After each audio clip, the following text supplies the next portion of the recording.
नमस्कार, मैं कमलेश कबीर आपका एक बार फिर स्वागत करता हूं इस नए एपिसोड में। आज के इस एपिसोड में हम बात करेंगे सुप्रीम कोर्ट की। जब से सूर्यकांत साहब सीजेआई बने हैं, तब से एक के बाद एक देश हित में वो फैसले देते ही जा रहे हैं।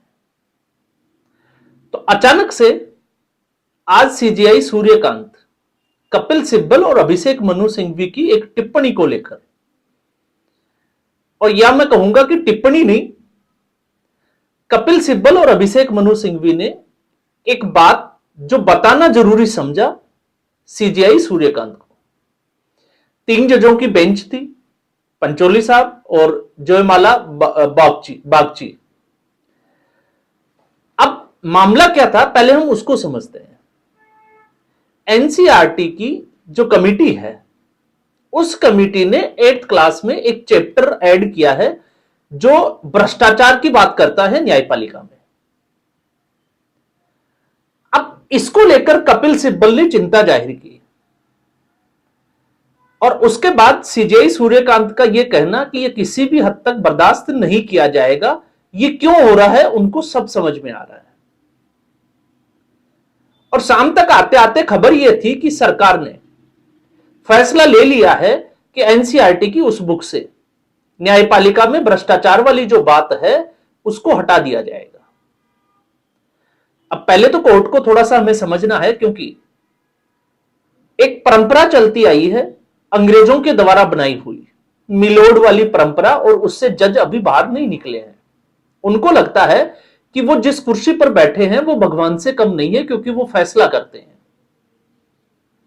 तो फैसला करते हैं तो सुनने की आदत नहीं है, सिर्फ और सिर्फ बोलने की आदत है।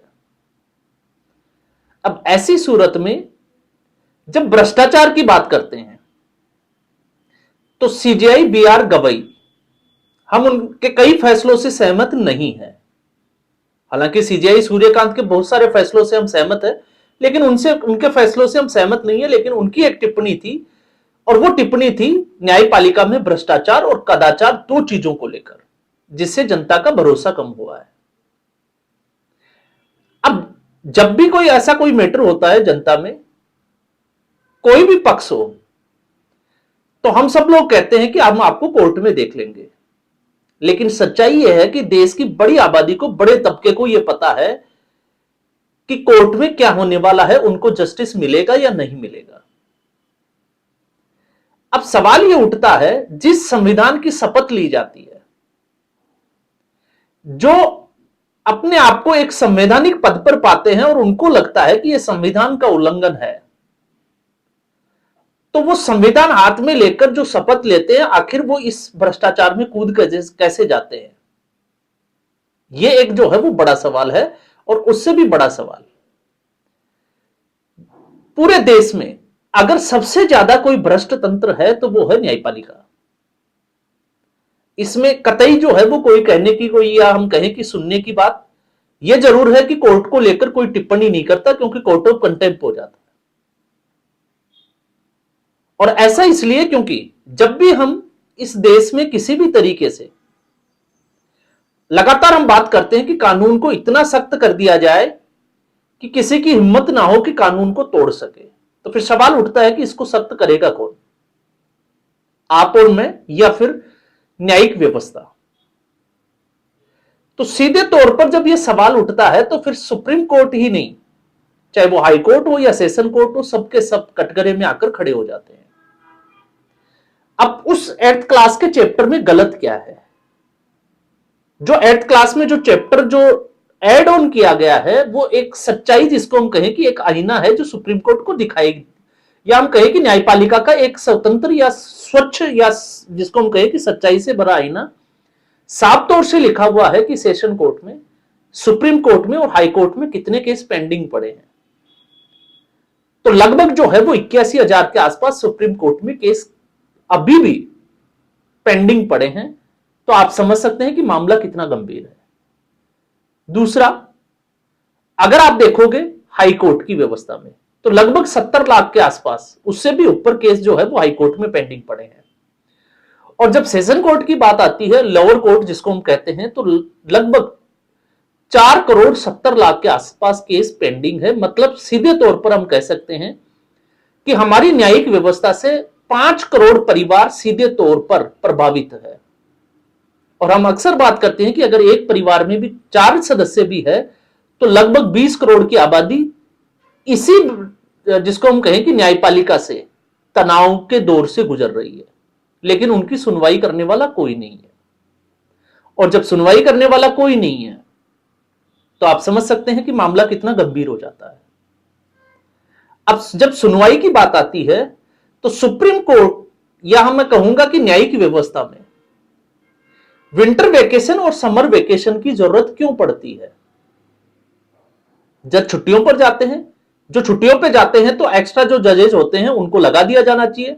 उनकी छुट्टियां जो है वो अलग समय पर हो सकती है, 15 दिन के लिए या 1 महीने के लिए। 1 महीने पहले दूसरे जजेज की, उसके बाद दूसरे की, लेकिन उस वक्त सबको छुट्टी चाहिए। तो न्यायपालिका में जब सुधार, पूरे देश भर में जब कोई, जैसे यूजीसी की गाइडलाइंस आई, सुप्रीम कोर्ट ने तुरंत उसके ऊपर रोक लगा दी। केंद्र सरकार के फैसलों पर सुप्रीम कोर्ट तुरंत रोक लगा देता है। तो सवाल यह उठता है कि सुप्रीम कोर्ट स्वतः संज्ञान लेकर यह क्यों नहीं सोचता कि यह पेंडिंग जो केस है उनको किस तरीके से निपटाया जाए। यह तो है एक मामला। और इसके अलावा और भी गंभीर हो जाता है, कोई भी जज होता है उसका काम होता है केस की सुनवाई करना, उसके फैक्ट्स की मेरिट पे जाना और फिर उसके बाद फैसला देना। तो सवाल यह उठता है कि जब सुनवाई होती है तो कुछ ऐसे मामले होते हैं जिनमें जज जो है वो अपने हाथ पीछे कर लेते हैं। आखिर वो हट क्यों जाते हैं? यह भी तो बड़ा सवाल है। और उससे भी बड़ा सवाल है जब कदाचार और भ्रष्टाचार की बात आती है। तो एक नहीं, कुछ मामले जो है वो मैं निकाल कर लाया हूं। एक मामला है 21 मई 2004 की एक घटना होती है छत्तीसगढ़ में, और उसका जो टिप्पणी आती है, जो फैसला आता है 16 फरवरी 2026 को। और छत्तीसगढ़ हाईकोर्ट के जज जब ये कहते हैं कि बिना पेनिट्रेशन के एजेकुलेशन वो रेप की कैटेगरी में नहीं आता है। ऐसी टिप्पणी सिर्फ और सिर्फ एक मानसिक विक्षिप्त व्यक्ति ही कर सकता है, जिसका ऊपर का माला खाली हो जाए, हम ये कह सकते हैं, या हम कहें कि मानसिक दिवालियापन हो। तो इनके ऊपर चर्चा क्यों नहीं होनी चाहिए? और जनता क्या सोचती है इस न्यायिक तंत्र के लिए, यह सब जनता को पता है और इन जजों को भी पता है और वकीलों को भी पता है किस तरीके से इस न्यायतंत्र में भ्रष्टाचार शुरू होता है, और इसकी शुरुआत करने वाले ही वकील होते हैं। बार काउंसिल का नियम है कि कोई भी व्यक्ति जो सैलरी स्लिप लेता है वो व्यक्ति वकालत नहीं कर सकता। तो जिन लोगों ने सीजेआई सूर्यकांत को इससे अवगत कराया, कपिल सिब्बल और अभिषेक मनु सिंघवी, दोनों सांसद है, दोनों सैलरी स्लिप लेते हैं, एक पार्टी विशेष के लिए काम करते हैं। तो आप यह कैसे कह सकते हैं कि उनकी दलीलें जो है वो बायस नहीं होगी? क्या वो जो दलीलें देते हैं और जिसके प्रभाव में आकर न्यायिक व्यवस्था फैसला देती है, तो क्या उसका असर जनता के ऊपर नहीं पड़ता? और कपिल सिब्बल 370 के खिलाफ चले गए, आतंकवादियों के केस लड़ने चले गए, और अभिषेक मनु सिंघवी का 2013 का कांड तो आपको याद ही होगा। तो आप समझ सकते हैं कि भ्रष्टाचार न्यायपालिका में कहां तक है। इसके अलावा अब आप सोच के देखिए, 2004 की घटना और 2026, लगभग 20 साल के बाद, और छत्तीसगढ़ के हाईकोर्ट के जज से या उनके मुंह से यह सुना जाता है कि यह रेप की कैटेगरी में ही नहीं आता। इसके अलावा महाराष्ट्र के सतारा में दिसंबर 2024 का मामला है, जिसमें जिला एवं सत्र न्यायाधीश धनंजय निक्कम 5 लाख रुपए की रिश्वत लेते हुए रंगे हाथों पकड़े गए एसीबी के थ्रू। और क्यों पकड़े गए? क्योंकि एक धोखाधड़ी का मामला था और उसमें जमानत देनी थी। तो आप सोचकर देखिए, रसूखदारों को जमानत कैसे मिलती है? आज तक किसी भी बड़े नेता या बड़े पैसे वाले व्यक्ति को कभी सजा होते हुए देखा है या सुना है? क्योंकि अरविंद केजरीवाल ईडी के नो संबंध, क्योंकि ईडी एक स्वतंत्र संस्था है, और नो संबंध देने के बाद में भी वो जब ईडी के सामने हाजिर नहीं हुए, ईडी ने गिरफ्तार किया, तो दिल्ली हाईकोर्ट ने यह माना कि उनकी गिरफ्तारी अवैध नहीं है, क्योंकि दिल्ली हाईकोर्ट में अरविंद केजरीवाल की याचिका थी कि उनको अवैध तरीके से गिरफ्तार किया गया। और अरविंद केजरीवाल को गिरफ्तार करने के लिए ईडी के पास पर्याप्त साक्ष्य और सबूत मौजूद है। बावजूद उसके सुप्रीम कोर्ट ने अरविंद केजरीवाल को जमानत भी दी, चुनाव लड़ने के लिए, प्रचार करने के लिए, और उसके बाद में जमानत दे दी। अब आप सोचकर देखिए, सुप्रीम कोर्ट तब आंखें बंद कर लेता है जब 6 मामलों में लालू प्रसाद यादव सजा याफ्ता है, अलग अलग जेलों में, अलग अलग कोर्ट से, और वो बाहर आकर मसाज करते हुए, रैलियों में को संबोधित करते हुए, पॉलिटिक्स करते हुए नजर आते हैं। और आप सोचकर देखिए कि कितने हजार करोड़ का घोटाला था। तो भ्रष्टाचार के ऊपर नकेल कसने का काम है कानून व्यवस्था का। और कानून व्यवस्था में हम आप और हम देखते हैं कि किस तरीके से, चाहे वो पुलिस हो या फिर उसके बाद में जो है वो अदालतें हों, किस तरीके से काम करती है और उनका रवैया क्या होता है। तो धनंजय निक्कम ने जो 5 लाख रुपए रंगे हाथों पकड़े गए, तो फिर उसके ऊपर न्यायपालिका का क्या कहना है। उसके अलावा नवंबर 2025 को मुंबई के ही एक और एडिशनल जज एजाजुद्दीन काजी, और उनके ऊपर 15 लाख की रिश्वत का मामला।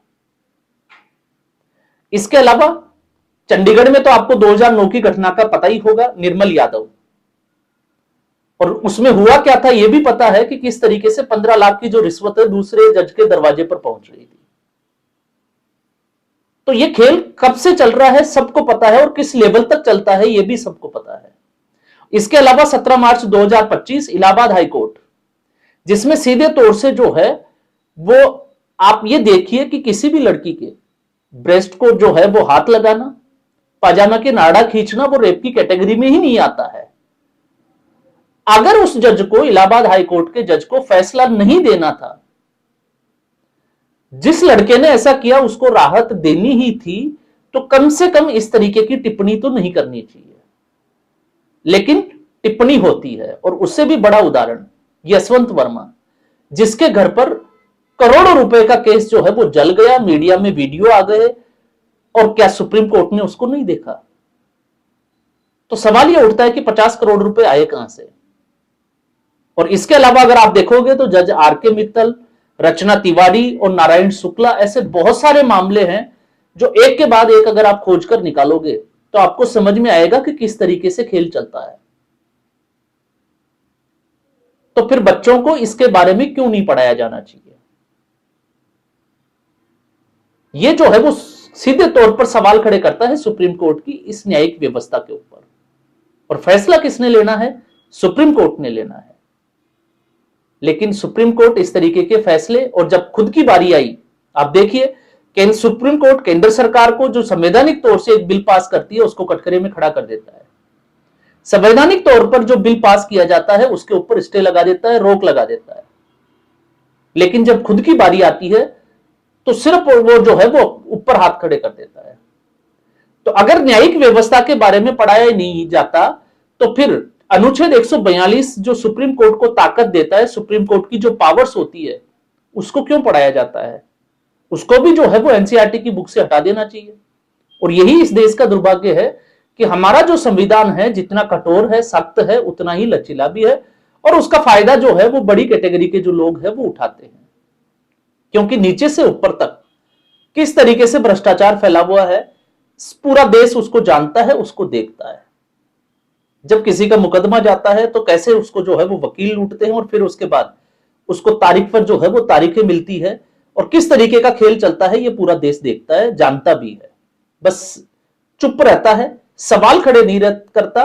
और वो इसलिए नहीं खड़े करता क्योंकि उनको पता है कि सुप्रीम कोर्ट के खिलाफ या न्यायिक व्यवस्था के खिलाफ वो बात करेंगे तो उनके ऊपर कोर्ट ऑफ कंटेम्प्ट लग जाएगा।